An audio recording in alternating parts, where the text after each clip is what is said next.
记得那年我跟二哥都还只有8岁，那年夏天天气热得不行，二叔就从镇上的废品站买了台2手电冰箱回来。这可是个稀罕玩意儿，村里面那是头一台。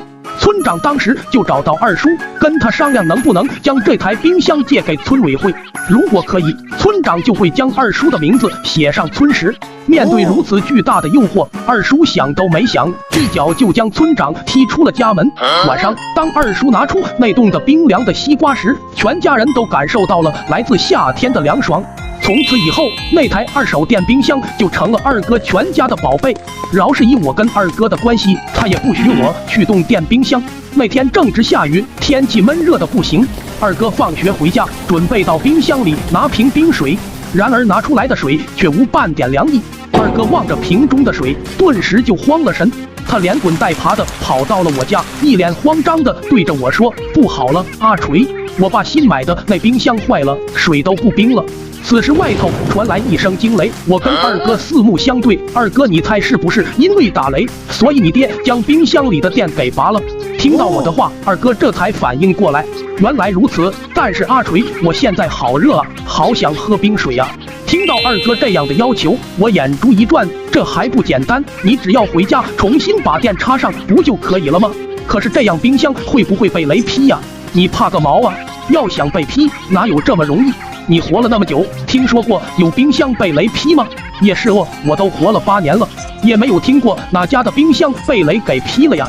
就这样，在我的怂恿之下，二哥拉着我跑回了家，将他家那2手电冰箱重新通上了电。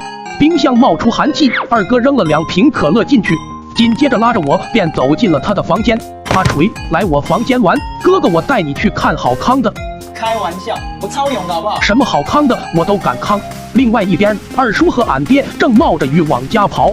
二叔一边跑还一边说：“老锤呀，今天去我家，我冰箱里面放了啤酒，咱俩好好喝一杯。下这么大的雨，你老婆应该把电给拔了吧？没有关系，等会回家插上电就行，放冷冻一会儿就好。你不怕打雷把冰箱给打烂吗？怕个屁呀！想要被劈哪有这么容易？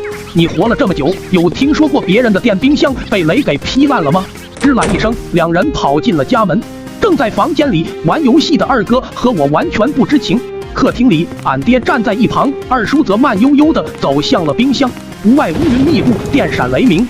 咦，这冰箱好像没有拔电啊！我就说嘛，不就是下雨打雷吗？冰箱哪有这么容易坏？砰的一声，冰箱门犹如那娇弱的小女孩一样被一大汉拉开，一张大手缓缓地伸向了放在冰箱里面的啤酒。啤酒望着大手瑟瑟发抖，只听一道清脆的响声，啤酒被大手握起。